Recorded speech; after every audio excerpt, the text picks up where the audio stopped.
Welcome to City Vision University's podcast, providing big summaries of books on rescue missions, city missions, and the Salvation Army. So, imagine you are walking down State Street in Chicago. Okay. The year's 1929. The summer heat has just broken, but the tension in the city definitely hasn't. Oh, absolutely not. Not in that era. Right. And you have a loaded automatic pistol in your pocket. You're desperate, you're angry, and you are fully prepared to use that weapon tonight. That is a terrifying headspace to be in. Yeah, it really is. Huh. But before you can make the turn that completely ruins your life and, likely ends someone else's, a sound stops you right in your tracks. The police whistle. No, actually, it's a choir. They're singing the hymn, What a Friend We Have in Jesus, and it's just sort of drifting out of this brick building that's totally surrounded by cheap hotels and drinking dives. Wow. Yeah. And that man with the gun was Laverne Poole. He didn't use the weapon that night. Instead, he walked into that building, surrendered his life, went to seminary, and actually became a pastor. I mean, talk about a profound pattern interrupt. Exactly. And, Poole's story is just one drop in an absolute ocean of transformations that occurred at this very specific geographic coordinate. Which is exactly what we are getting into in today's deep dive. We're looking at the raw 65-year history of the Pacific Garden Mission in Chicago. Right. Primarily through the lens of Carl F. H. Henry's 1942 book, The Pacific Garden Mission, A Doorway to Heaven, which has this really fascinating introduction by H.A. Ironside. Yeah. And our mission for you today is to basically unpack how this single physical location, planted firmly in the slums, evolved into this massive national incubator for American evangelism. We are going to look at the raw human stories of the, 30,000 individuals who walked through its doors? 30,000. It's just staggering. But to really understand the magnitude of that incubation, we sort of have to start with the environment itself, right? We definitely do. Henry actually characterized Chicago's loop in that era as, quote, 3 steps from heaven and 2 steps from hell. Which is such a visceral description. We are talking about a very specific stretch of State Street, famously dubbed Bum Boulevard. Bum Boulevard, yeah. And we need to be clear here. This wasn't just a low-income neighborhood. This was the absolute terminus. The end of the line. Right. It was the epicenter where the driftwood of humanity just washed ashore. The geography of Chicago's loop during this period is so critical to understanding the psychology of the men on the street. How so? Like physically speaking? Well, you have this incredibly dense vertical concentration of wealth right there. I mean, the city is just booming. Industrialists, bankers, traders, they are building these massive monuments to commerce. The skyscrapers. Exactly. And right in the literal shadow of those skyscrapers, you have Bum Boulevard. Yeah. Henry actually wanted to understand that psychological weight so deeply that he went undercover. Oh, wait, really? He went undercover? Yeah, he did. On a freezing May evening, he disguised himself in ragged clothes, smeared dirt on his face, and wandered the loop just to feel the invisible barriers of that world firsthand. That is dedication to the source material. He wanted to understand the men whose feelings were totally jaded and who were just too tired to even think. Which is a brilliant way to put it. Too tired to think. Right. And the demographic reality of those men challenges a lot of preconceived notions, I think. We often assume the population of a 19th century Skid Row would just be entirely made up of people born into generational poverty. But it wasn't. No, not at all. Bum Boulevard was heavily populated by once wealthy men. These were individuals from prominent families. University-educated men. Exactly. Men who had completely dismantled their own lives through addiction, gambling, and alcohol. They were basically the architects of their own ruin, and that creates a very specific type of despair. Yeah, I imagine it does. Because if you are born into poverty, your struggle is largely against an external system, right? But if you were a successful banker and you lose everything to the bottle, your primary antagonist is yourself. The shame must have been absolute. I actually look at the proximity of the loop's immense wealth right next to State Street's extreme poverty. And I kind of imagine it like 2 massive tectonic plates grinding against each other. Oh, that's an interesting way to look at it. Yeah, like that friction, that pressure of seeing everything you could have had right next to everything you destroyed. It just crushes a person into dust. I would actually push back on the tectonic plate metaphor just a bit. Oh, really? Why is that? Well, because friction implies interaction. What was happening on Bum Boulevard was much more damaging. It was basically an invisibility cloak. Oh, I see what you mean. The wealth of the loop didn't grind against the poverty, it entirely ignored it. If you were a ruined man on State Street, the bankers and traders weren't causing you friction, they were looking right through you. Like you were a ghost in a city you used to own. Exactly. And that feeling of total social invisibility is a much deeper psychological wound. It confirms to the addict that they have completely ceased to exist in the eyes of polite society. Wow. That makes the existence of a rescue mission in that exact spot even more critical.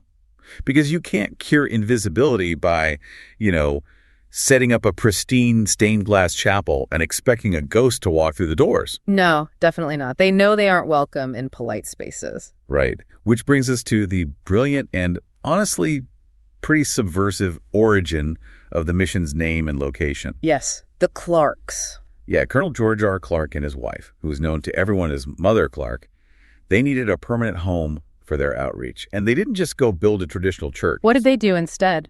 They took over a former establishment called the Pacific Beer Garden. A beer garden? That's incredible. They commandeered a literal place of vice, a place where these exact men likely went to drown their sorrows and spend their last dimes. And the naming of the mission involves Dwight L. Moody, right? It does. D.L. Moody, who is arguably the most famous evangelist in the world at that time.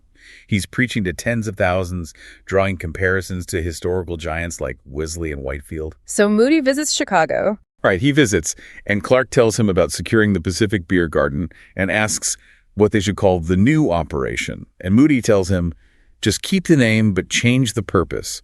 Name it the Pacific Garden Mission. I have to say, that is an absolute masterclass in spatial psychology. Isn't that? By retaining the name Pacific Garden, they signaled to the men on the street that the mission was fluent in their language. It removed the barrier to entry. Yeah, because if you rename it something like the First Tabernacle of Holy Redemption, a drunk man on State Street walks right past it. Yeah. But Pacific Garden was a familiar landmark. It was a place they already associated with seeking relief, albeit, destructive relief. Moody recognized that you have to meet people within their existing mental map of the city. He really did. He actually called it the greatest mission on earth and used to fish for men there himself. He did. And once they got them in the door, the Clarks demonstrated a level of dedication that borders on the superhuman. For 15 straight years, until Colonel Clarke's death in 1892, the mission never closed its doors for a single night. Not one night. Not a single night. We really have to unpack the operational reality of that. 15 years without a single night off means working through brutal Chicago blizzards. Right, the winters, they're no joke. It means working through the 1886 Haymarket riot era, through personal illness, and just through the inevitable burnout of dealing with the most volatile population in the country. So I have to ask, how does that unbroken consistency function as a psychological tool? Yeah. For a demographic that has been abandoned by every institution, landlords kicking them out, employers firing them, families disowning them, what does a constantly open door actually do to their brain? Well, it creates a baseline of unconditional reality in a completely conditional world. A baseline of unconditional reality. I like that. Yeah, because the men on Bum Boulevard lived entirely transactional lives. Everything they received was contingent on them having money or meeting a demand. Right. So the Pacific Garden Mission, by remaining open 365 days a year for a decade and a half, they completely remove the transaction. That's huge. When a man has lost his grip on reality, when his entire nervous system is just dysregulated by alcohol and exposure, knowing with absolute certainty that the doors at 100 East Van Buren Street will be open is a neurological anchor. It communicates intrinsic value without even saying a word. Exactly. The Clarks didn't have to preach a single sermon to communicate grace because the hinges on the front door preached it every night. The ethos behind those open doors is captured in this small piece of poetry from the era that was in the text. It goes, "So let us plod along, dear wife, and scatter seeds of kindness, dear, on saddened hearts below, and trust the Lord to gather in the harvest that we sow." Plod along. Yeah, the word plod is so jarring there. We usually associate evangelism with massive, energetic crusades, Billy Graham in stadiums. But plodding, that is unglamorous trench warfare. Plodding is the perfect verb for rescue mission work, honestly. It strips away the ego. You are not going to see immediate sweeping civic reform every night. Right, you're seeing the gritty reality. Yeah. You are dealing with relapses, with theft, with physical violence, with the smell of unwashed bodies and cheap liquor. Plotting requires a deeply rooted theology that isn't dependent on short-term success metrics. And that theology was incredibly specific. They weren't just keeping the doors open to run a warming center. The physical sanctuary was essentially the top of the funnel. The hook to get them in. Exactly. The actual mechanism of transformation was their theology, which categorized them very distinctly in the landscape of late 19th century charity. Yeah, H.A. Ironside, in his introduction to Henry's account, states the mission operated strictly on the old-fashioned preaching of the 3 R's. The 3 R's: ruin, redemption, and regeneration. To understand how radical the 3 R's were, we have to look at the competitive landscape of charity work at the time. There were basically 4 dominant models of mission work operating in American cities. Okay, let's break those down. First, you had community missions. These were essentially traditional middle-class church models airdropped into poor neighborhoods. They offered standard Sunday school and choir practice, hoping to civilize the area. Which likely failed to reach the hardened criminals or severe addicts, because a traditional church service doesn't speak to the immediate chaos of a safecracker's life. Precisely. The second model was the welfare mission. This was heavily influenced by the rising social gospel movement. They believed the primary goal of Christianity was to fix systemic social issues. So a lot of material support. Exactly. A welfare mission focused on material distribution. Soup kitchens, clothing drives, medical dispensaries. Preaching was secondary if it happened at all. Then you had the industrial missions, which are fascinating. They operated on the philosophy that idle hands are the devil's workshop. Right, the work ethic approach. Yes, so they would take homeless men in, but require them to perform manual labor chopping wood, making brooms, sorting recycling in exchange for room and board, while simultaneously trying to evangelize them. It was an attempt to instill a Protestant work ethic alongside spiritual salvation. But the Pacific Garden Mission firmly planted its flag in the 4th category, which is the pure gospel mission. Right. And their stated operational philosophy was uncompromising. They said, "Our first work is the saving of souls. Giving men a place to sleep and finding jobs is incidental. Bringing men to God is our primary business. All else is secondary." Okay, I have to stop you there. Go for it. Because to a modern ear, to a modern social worker, or frankly to anyone with basic empathy, ignoring a man's freezing temperature or his empty stomach to prioritize preaching to him isn't just counterintuitive, it borders on negligence. It sounds incredibly harsh today. How did they justify that practically? If a man is actively freezing to death, his brain literally cannot process your sermon. He needs a blanket, not a theological treatise on regeneration. It's completely valid critique. And to be fair, we're just looking at their methodology objectively here, without endorsing one theological side over the other, because this was the exact religious tension of the era. The advocates of the social gospel and the rise of modernistic pulpits argued exactly what you just said. You cannot preach to a starving stomach. Right. It was a huge debate. But the pure gospel advocates at Pacific Garden looked at the empirical evidence of the welfare and industrial models and saw a glaring flaw. Which was what? That providing a sandwich or a wood-chopping job to a severe alcoholic didn't cure the alcoholism. It just created a fed, employed alcoholic who would inevitably relapse and end up back on the street. Ah, I see. The mission leaders believed that treating the physical symptoms of ruin without addressing the spiritual root was cruel in the long term. Now, they didn't deny a man warmth or food. They obviously provided physical shelter. But they absolutely refused to let the physical aid become the main event. So how did the 3 R's actually function as a psychological intervention then? It comes down to shifting the locus of control. Shifting the locus of control. Explain that. If a welfare mission hands a man a bowl of soup, it treats him as a victim of circumstance who needs external rescuing. It inadvertently reinforces his identity as a helpless dependent. Okay. The pure gospel approach started with the first, R, ruin. They forced the man to confront his utter moral bankruptcy. They didn't blame capitalism. They didn't blame bad luck. They looked at the man and said, "You are ruined because of your own sin." Which sounds brutal. It is brutal, but it strips away all the rationalizations. And crucially, they didn't leave him in ruin.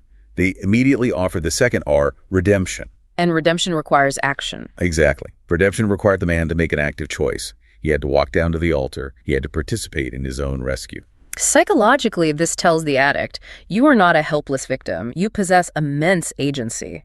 You have the power to call out to the creator of the universe and alter your destiny right this second. Yes. And then the third, our regeneration. This is the ongoing framework. They weren't just telling a man to stay sober. They were telling him he was literally a new creation. His past identity was dead. That is so key, because identity level change is infinitely more powerful than behavior modification. 100%. If you believe you are a recovering drunk, you are basically white-knuckling your sobriety every single day. But if you believe you have been regenerated by divine fire and are a completely new species of human, your motivation to stay out of the brothel and the bar is fundamentally altered. And the proof of concept for this identity level intervention is staggering, because this methodology didn't just quietly save a few guys on State Street. It essentially built a national spiritual infrastructure. It really did. I sort of see the Pacific Garden Mission operating like an early 20th century tech startup incubator. But instead of taking in raw coders and outputting software companies, they took in raw, broken men from the underworld, applied the strict algorithm of the 3 Rs, and outputted the most effective national communicators in the country.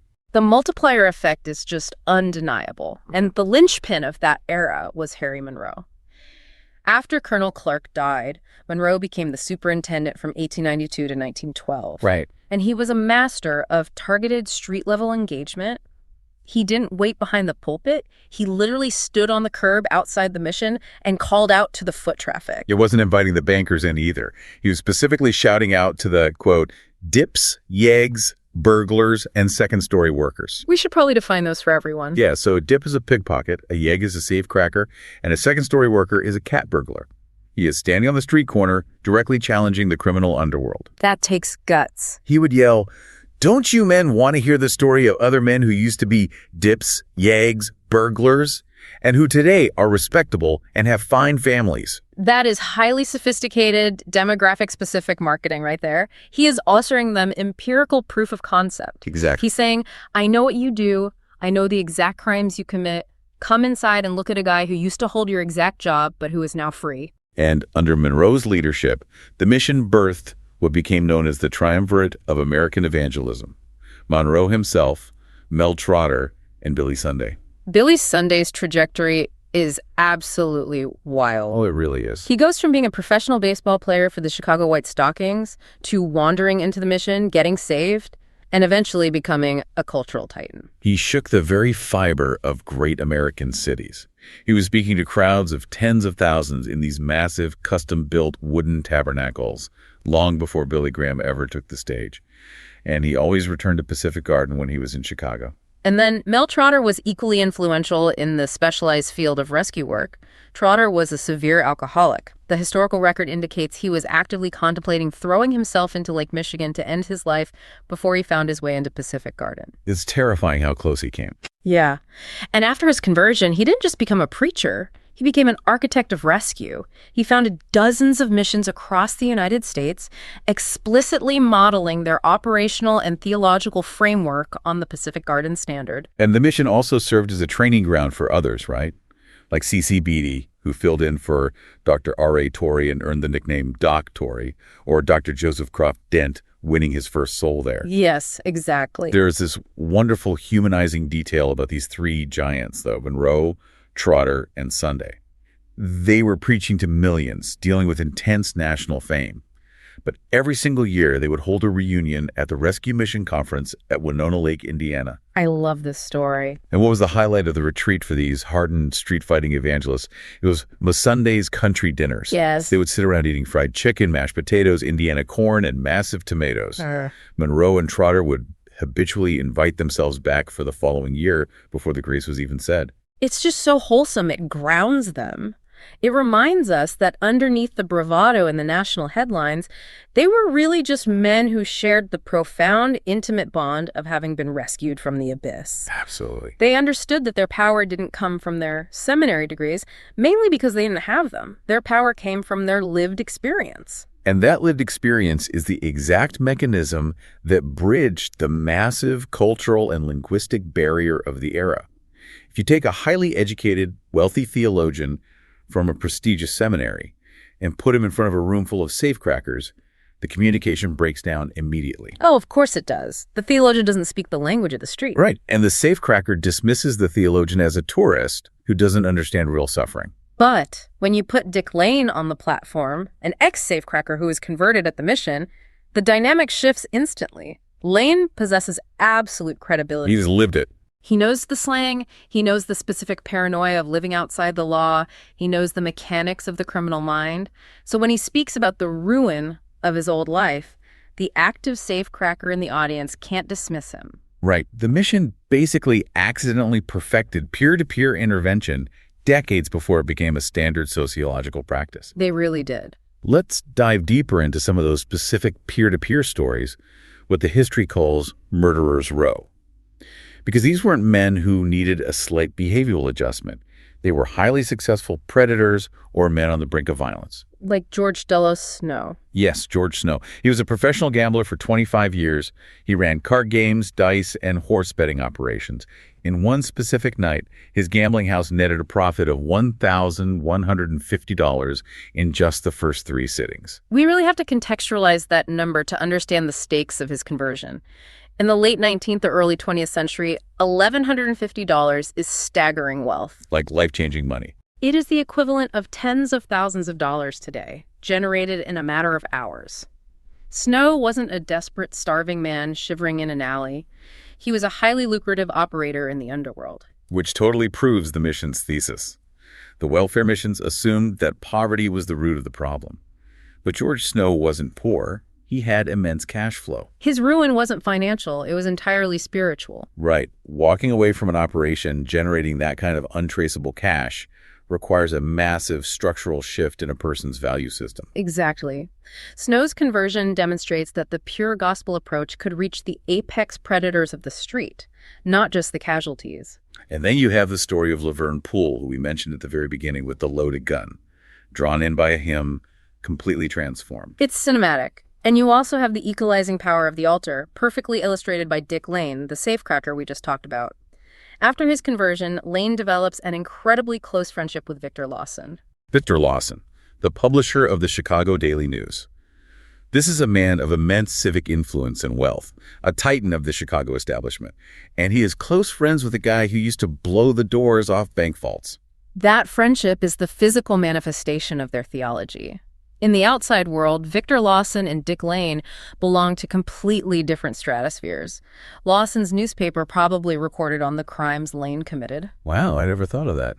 But at the altar of the Pacific Garden Mission, the social hierarchy dissolves entirely. Lawson was actually so moved by Lane's integrity and the mission's efficacy that he eventually bequeathed $25,000 to the mission in his will. That is a phenomenal endorsement. And there were others too, like Razor Fenton, a notorious pickpocket in the U.S. and Canada who found a new motive there. And it wasn't just preaching, it was physical, dangerous intervention. Oh, the Mac. Yes. Look at Tom and Mrs. Mackey. They're out conducting a street meeting. And right in the middle of it, the door to a nearby brothel bursts open. A half-naked young woman runs out into the chaotic street and physically rolls herself into Mrs. Mackey's long skirt, desperately trying to hide. The physical courage required in that moment is immense because the madam of the red light house comes charging out into the street, furious, demanding her, quote, property back. Right. The economics of vice were brutal, and this madam is losing a source of revenue. But Mrs. Mackey doesn't flinch. She doesn't call the police or try to negotiate. She stands her ground, shielding this girl, and tells the madam to her face, "This is my girl now. You go back or you'll land in jail." It perfectly encapsulates the mission's operational reality. They weren't just dispensing theology from a safe distance, they were operating in a combat zone. A literal combat zone. Mrs. Mackey, interposing her own body between a victim and a predator, is the physical embodiment of the redemption they preached. They were quite literally snatching lives out of the fire. And as they are executing these dramatic rescues, day after day, year after year, the city of Chicago is rapidly evolving around them. The economic and geographic realities of the Loop are shifting.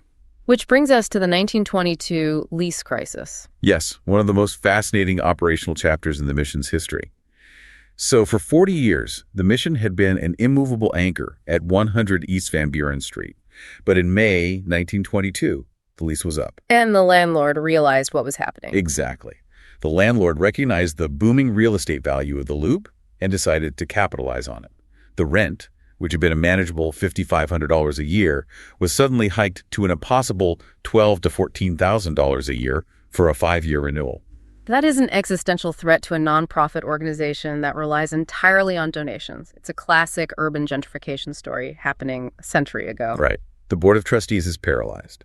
They don't know whether to pay the extortionate rent, close down, or move to a cheaper, less central location. So they appoint a man named Louis A. Crittenton to figure it out. Crittenton is a phenomenal historical study in the tension between civic reform and spiritual rescue. He really is an interesting guy. Professionally, he was an executive at the Kimball Piano Company. But his true calling was functioning as a one-man vigilante crusade against the red light districts. He actually worked directly with detectives and legally prosecuted vice. The records show he won 394 out of 400 cases against brothels and gambling dens. That is an insane win rate. He systematically drove them out of the area surrounding the old mission. He knew how to use the machinery of the law to crush illegal operations. But what is so compelling is his own ultimate disillusionment with that method. After winning nearly 400 court cases, he confessed that, quote, police seldom cured a lawbreaker.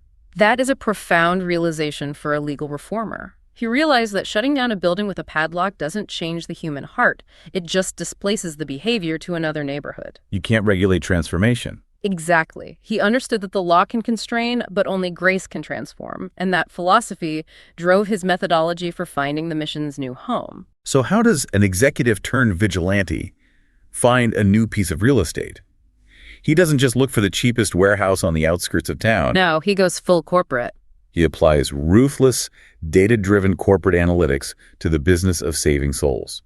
Crittenton takes an adding machine, goes out into the streets of the Loop, and just sits on the corners. We need to explain what that actually entailed. In 1922, an adding machine is a heavy mechanical device. It's not an iPhone. No.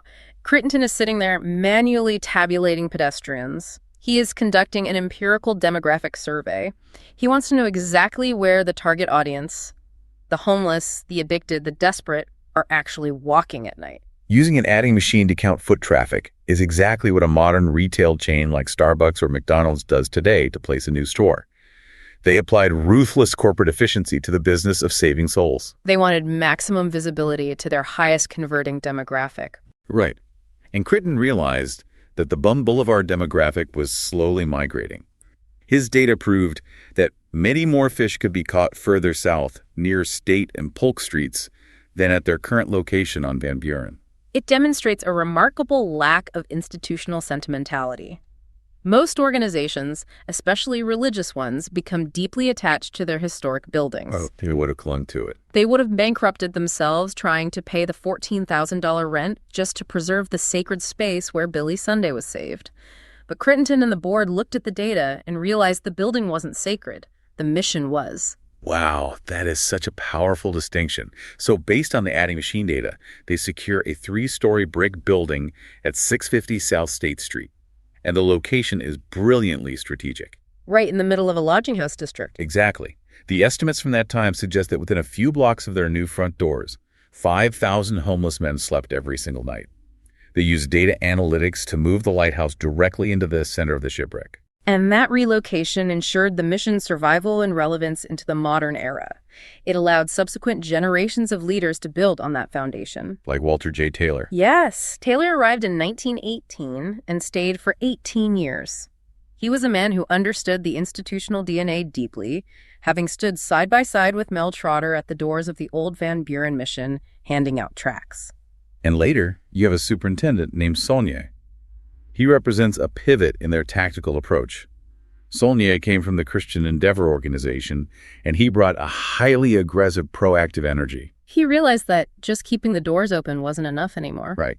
He pushed the operation out into the daylight, inaugurating noon street meetings at the corner of State and Harrison 5 days a week, in addition to the nightly services. It shows that while their theology, the 3 R's, remained completely immovable, their operational tactics were constantly adapting. They refused to become a passive institution waiting for people to wander in. And the cumulative result of that relentless, plodding, adaptive work over their first 65 years is quantified at 30,000 recorded converts. 30,000? 30,000 individuals. We hear a number like that, and it's easy to just glaze over it as a statistic. But look at the generational math of 30,000 transformed lives. It's almost incomprehensible. If George Snow stays at the card table, his fortune eventually dries up, and his family is ruined. If Dick Lane doesn't walk into the mission, he goes to federal prison, and his children grow up visiting him through iron bars. Right. If Laverne Poole uses that automatic pistol in 1929, he's executed or spends his life in solitary confinement, and the congregation he eventually pastored never hears his voice. The cascading effect is immeasurable. Because one desperate man stumbled into a brick building on State Street instead of a saloon, his future children grew up with a sober, present father instead of a violent ghost. Such a huge impact. His grandchildren inherited a legacy of stability instead of a cycle of trauma. The Pacific Garden Mission didn't just save 30,000 men. It fundamentally altered the trajectory of hundreds of thousands of descendants. And they did all of this while remaining in what Henry dramatically but accurately calls the suburbs of hell. The mission was surrounded by cheap hotels, prostitutes, and drinking dives. They were truly in the trenches. There are records of nearby hotels being literally quarantined by the Chicago Police Department because servicemen were contracting diseases at such high rates. Yet, right in the middle of that squalor, the mission maintained its own quarantine.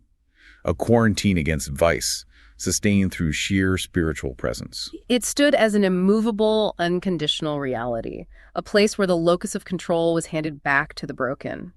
Through the methodology of ruin, redemption, and regeneration, they took the absolute hardest cases of human suffering and proved, empirically, that transformation was possible. Think about the institutions in your own city today. Corporate, nonprofit, governmental. How many of them can claim to have operated every single night, without fail, through blizzards and riots, for over half a century? Very few, if any. Dealing exclusively with the absolute hardest cases of human suffering and succeeding at that scale. It is one of the most staggering operational achievements in urban history. From the Clarkes subverting the architecture of a beer garden, to Harry Monroe calling out the yeggs on the curb, to Louis Crittenton mathematically charting the foot traffic of despair, the history of the Pacific Garden Mission is a masterclass in strategic compassion. It really is. And that history leaves us with a profound question about our present moment. Remember the map of Chicago we talked about? Mm-hmm. The neat grids and the dark anomalies where the map breaks down? Yeah. In the 1920s, Crittenden could take an adding machine to the corner of State and Polk and physically count the human misery walking past him.